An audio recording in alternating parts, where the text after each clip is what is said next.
Hello everybody, welcome back to the channel. So in today's video, I do want to speak about Xavi Hernandez and the future for Barcelona for the next 2 years. I'm going to be mapping out the exact game plan that I think Deco and Joan Laporta should assemble until 2026. It's very important if Barcelona want to do well next season and all the way until 2026 to really secure the future of Barcelona. But most importantly, for the young players that we have today, if Barcelona want to get the best out of our youngsters, we need to properly plan our sporting project. And so it has been reported, according to Sport, that if Barcelona qualify for the Champions League semifinals, Joan Laporta will try and convince Xavi to stay at the club. Barcelona have frozen the decision on who will be the new manager until the Champions League campaign does end. Deco also said yesterday, and I quote, "Maintaining what we have is key. A winning team is not made by changing players every year. The teams that win things are the ones that stay together for 3 or 4 years, and this team has an incredible desire to do important things.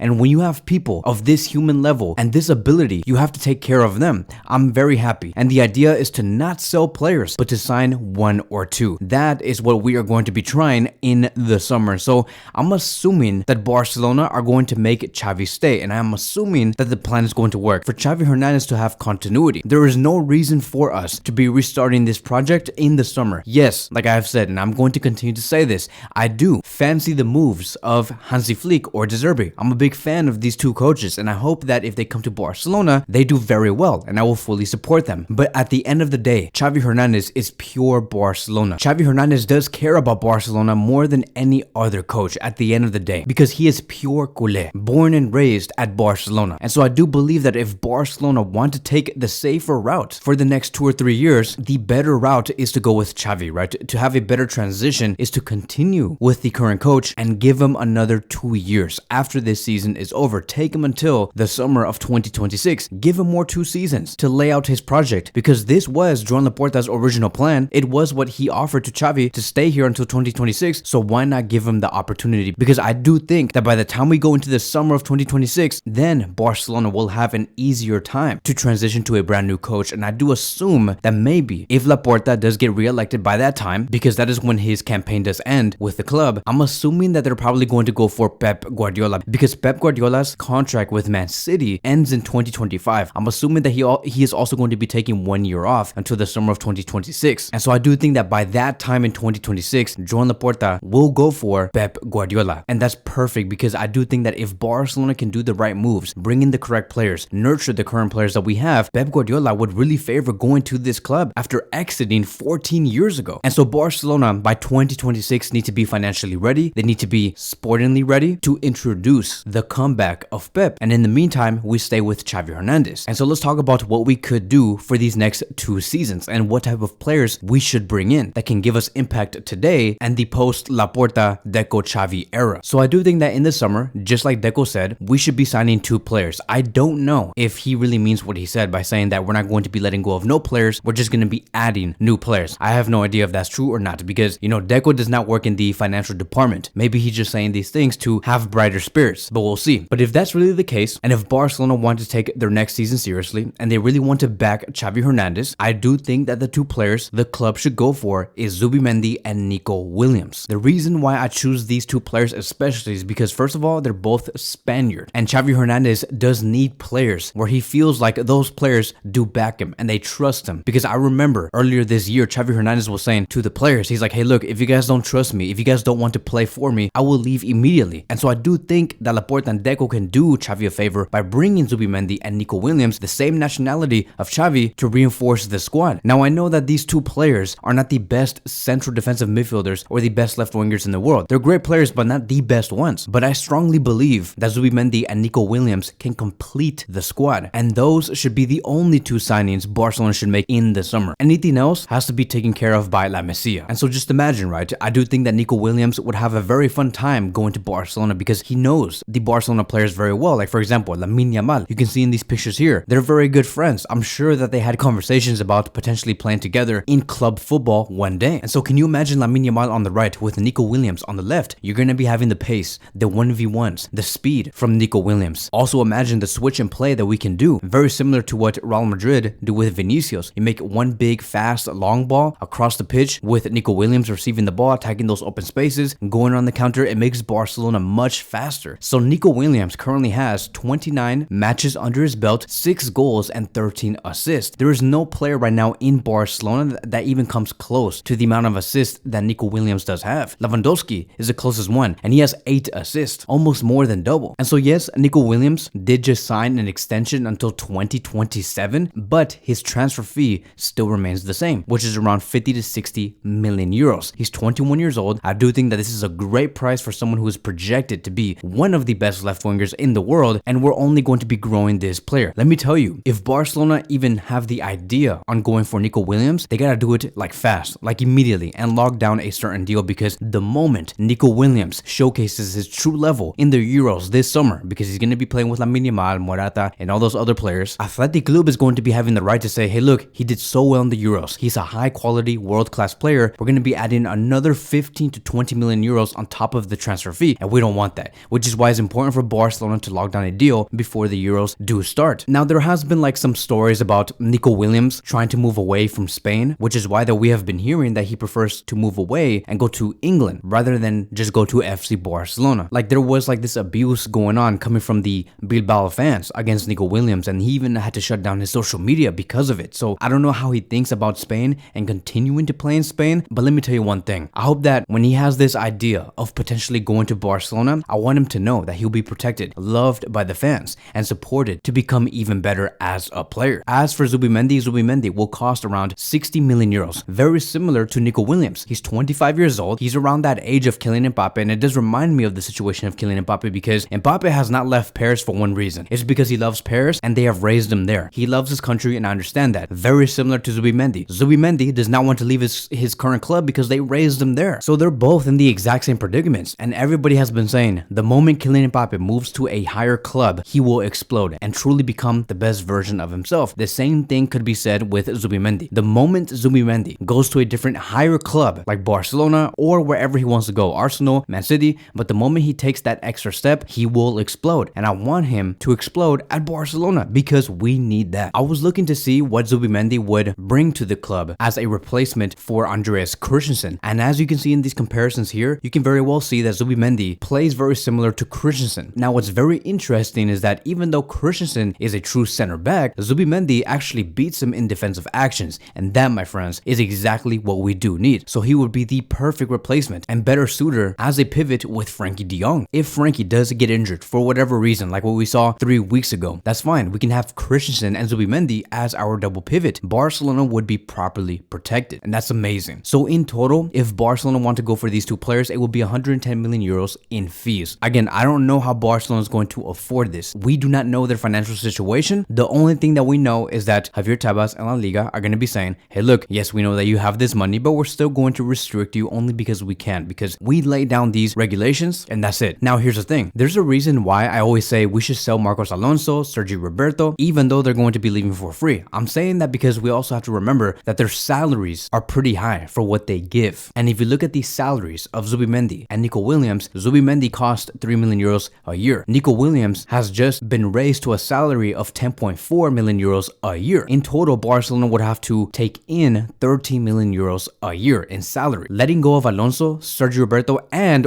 Oriol Romeo would release 14 to 15 million euros a year in salary. So these two players, Zubimendi and Nico Williams, can fit in the salary bill if they let go of these three players. Yes, I understand that Barcelona also just gave Sergio Roberto the idea of going for an extension. That is a bad move, a very bad move, because we have to get rid of many players and their salaries. I don't think that Lewandowski or Frankie are not going to be leaving at all in the summer. Yes, if one of these players do leave, we can welcome like 3 to 4 players because of how much they earn. But Lewandowski will stay for sure for another season, and the same thing with Frankie de Jong. If anything, Frankie de Jong will be here for the next 6 to 7 years. And so the only players that we can look at to lower our salary bill, it is Marcos Alonso, Sergio Roberto, and Oriol Romeo. So there's a lot of work to get done. Yes, I understand Deco just said that we're not going to be letting go of no players because we only intend to add new players. But again, I just don't believe it. You have to let go of these players in order to welcome new world-class players in. So moving on towards the summer of 2025, after we get those two players in, I do think that Barcelona should really go for Musiala. And this is a really, really difficult operation. I'm telling you guys right now, this is probably more difficult than bringing in Kylian Mbappe. And I'm saying this because the club that Musiala represents, there's actually a future there, and they can win almost everything. With Kylian Kylian Mbappe in PSG, there is no future there, like at all. Even with Luis Enrique at the helm, there's no way. It's easier to pull out Kylian Mbappe from PSG than pulling out Musiala from Bayern. But let me tell you, if Musiala can speak to Bayern and do what Lewandowski did by saying, I don't want to be here, I want to move to this club, I don't want to do anything else. If Musiala can have that type of attitude to come to Barcelona, then there's going to be that chance